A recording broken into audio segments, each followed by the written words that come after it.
It's one of the pillars of the trifecta of world types, and you know what? Since it's already getting so hot I'm unable to sleep at night, I think it's time we talk about desert levels.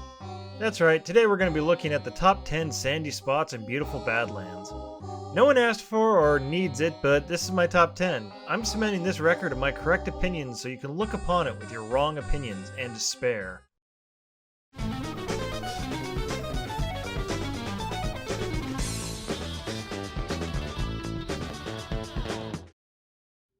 I know. Right off the bat, I'm breaking my own self-rule. No apocalyptic wastelands. But I think that the entirety of the world of Mad Max should get a pass. I mean, when you look at it, what the world really is here is an extension of the hostile Australian outback. And how many games can you think of that take advantage of the beauty of the outback? Here, nature has come back to reclaim the land from man and return it to the primordial sands that it once was. You really get a sense of how barren and dry the world is. The land is constantly hit with dust storms and dirt devils. Water is now a sacred resource that is precious to you as your healing mechanic, and in-world for the inhabitants to survive. Plus, let's be honest, the barren setting lends well to the vehicle gameplay. You get big open tracks where you can battle other cars, and it mixes quite well with ruins that give you nice little visual points to break up the dry land. Either way, I think this qualifies. When I play this game, I can't help but have a blast.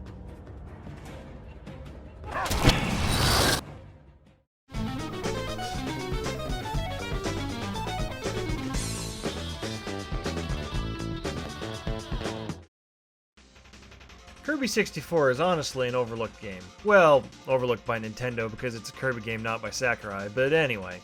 The second world of the game is a planet called Rockstar. This planet is the fractured remains of a desert world. Here we get to go through the standard sandy lands. Why I like these levels, however, is they have some excitement to them. You get variety in the world, whether it's a tiny oasis or a ruin that's filling with sand threatening to crush Kirby. The big interesting point, however, is honestly this mysterious alien theme.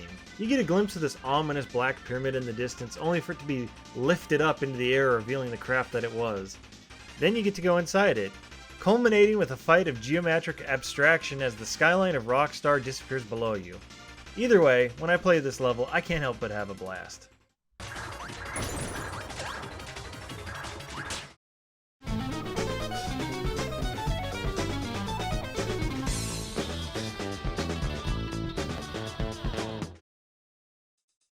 This one is more of a personal pick, and I'm guessing not many other people think of it, but my next pick is the Arizona level from Vigilante 8 Second Offense. I love this level because it does a good job of capturing a picture of the American Southwest. It's dry, but there's still a little life. There's small gas stations, a drive-in, and donut shops. There's just some charm here that really makes this area feel like it could have existed as a small rural town in Arizona. Plus, I personally always loved how destruction worked on this level. Things like destroying the screen and getting a ramp for a power-up. Other levels tended to be a little bit too vertical, but this one stays horizontal enough that you never get overwhelmed or lost. There's also a fair amount of secrets on it as well, like finding your way into this power-up room, or destroying the observatory so that a giant meteor falls into the crater, then breaking that meteor apart, revealing the giant ant inside. An ant that is both invincible and aggressive, so you can use it to lure it into opponents. In an era that was before the easy access of looking up everything online, this blew my mind. When I think back to Arizona, I can't help but think back to when young me would play this and have a blast.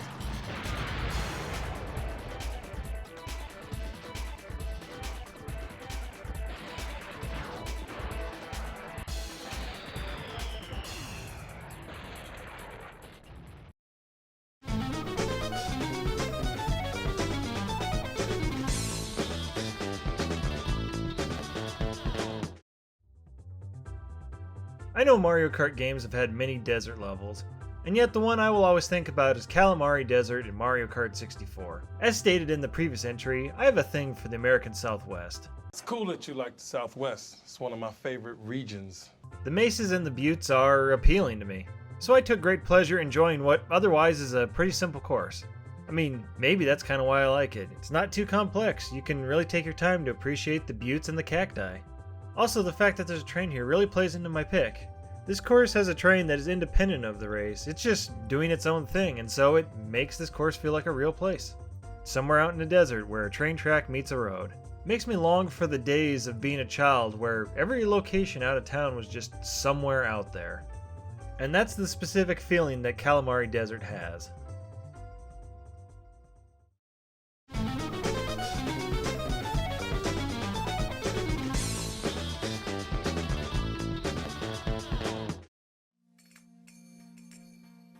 Every Shantae game has a section in the desert.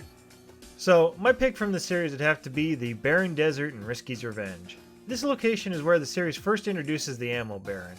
But more than that, the Barren Desert is interesting from a platforming perspective. It's broken up with a series of caves that almost make this area more of a maze.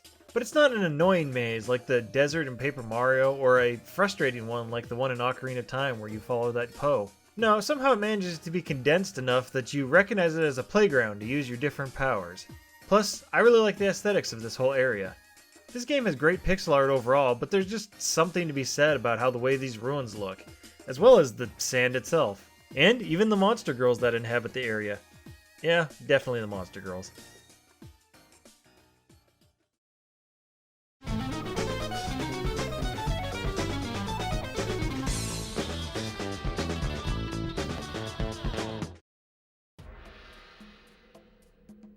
Speaking of a desert world that has many indoor areas, number 5 is Angry Aztecs from Donkey Kong 64.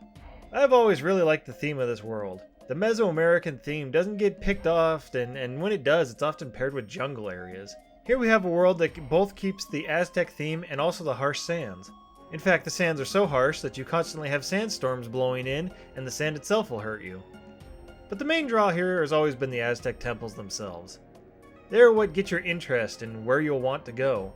Once inside, the visuals alone, you really get the sense that they are cooler than the harsh world outside.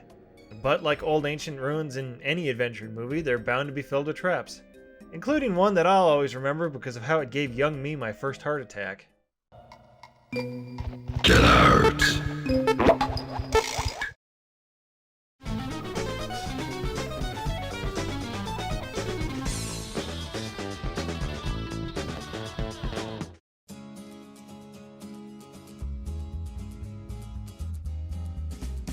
I cannot stop praising how much I like the western setting, so that's why the entirety of the Mojave is my pick for number 4. I know, again someone is going to say I'm breaking my Wasteland rule, but the Fallout games are supposed to be post-apocalypse, so I'm going to say it counts. Part of the reason I like the Mojave so much is because I think overall it's a well-crafted experience with the player in mind. The team went out of their way to look at the real-world locations and recreate them, but with the game engine in mind. So you get mindful decisions like always having something to explore on the horizon. You have the obvious lure of New Vegas itself that has baited many people to be Deathclaw food, but even besides that, there's something everywhere you look.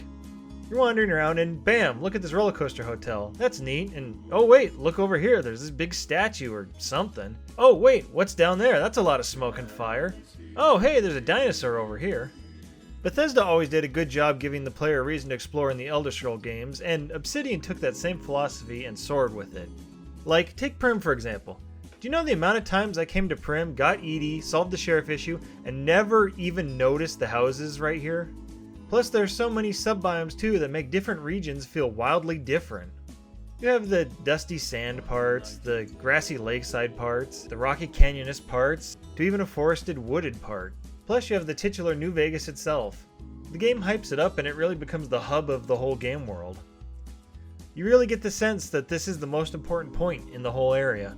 People live near it, dreaming of getting into it, and the different political factions are fighting for control of it. I think the fact that I love the setting of this game so much helps me overlook the shortcomings that it has, and so when I play this game, I'm guaranteed to have a blast.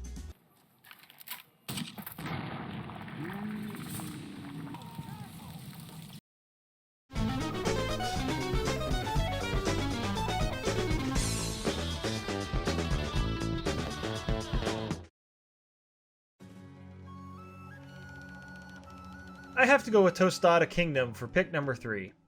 I know, 3D Mario games have so many different desert worlds, but I think the best one is the one in Mario Odyssey. Again, in my mind, it comes down a lot to the appearance of the place.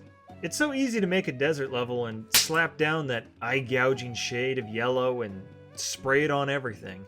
But Mario Odyssey doesn't do that. They go for this vibrant red shade for the sand. Plus you get a real sense of color in the town that gives a real festive flair that I always like to see. More games need to let Mario wear a sombrero.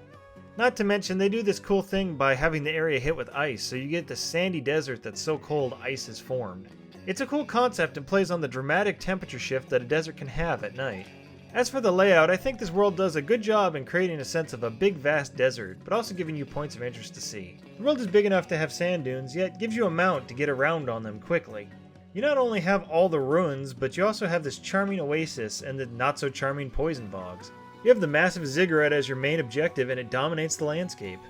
Once you conquer it, you're granted with a fantastic view, not only of the dunes below, but the world outside the play area. Sure, there are rolling hills, but over there you also have the sea. A great deal of attention and care went into this desert, and so I thank you for it, Odyssey.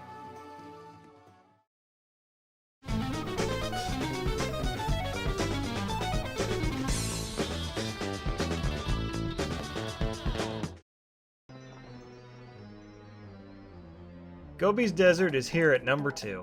I know, normally this would have been number 1, but due to personal choices, this one barely falls into the number 2 slot.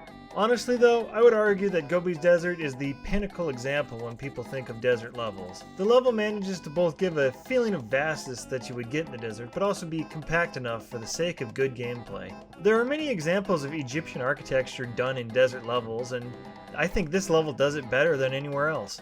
Your eye is drawn to each pyramid as well as the large sphinx. You can't help but wonder what's inside each one. And that's part of the treat, the puzzle of figuring out what you need to do to get inside each one. And then everyone has its own puzzle inside because you'll find that the tombs are unwilling to give up their treasures so easily. You know I'm talking about this PTSD-inducing moment.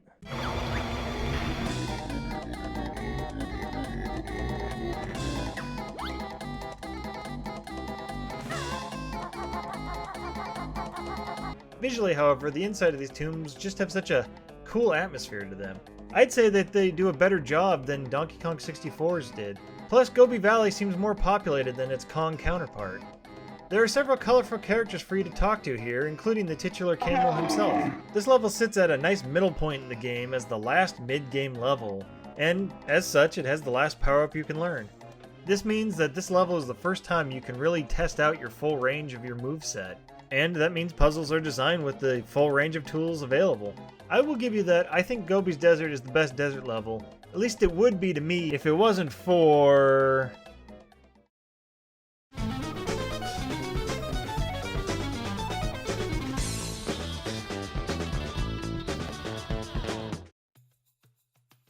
I know, I feel like it's a controversial pick, but I'm giving the number 1 slot to the entirety of the Thanalan zones. Thanalan is the location found in the critically acclaimed MMO Final Fantasy XIV, now with free trial that goes up to level 60 and includes the first expansion, Heavensward. It seems weird to give the number 1 spot to an MMO, but hear me out. In the past, playing MMOs, I hated desert locations. Thinking back to WoW and RuneScape, these locations were either boring because it was just a flat area with sand, or even an annoying area because it was just a hot flat area with no real interest to it. Then Final Fantasy XIV came around and made me rethink how a desert and badland zone could be. There's such a sense of a carefully crafted world here. These zones are filled with fauna that, while seemingly fantastical for a game, still actually seem rooted into the dry locations. Like, it seems like these things really do live here. There are towns that exist in locations that make sense for them.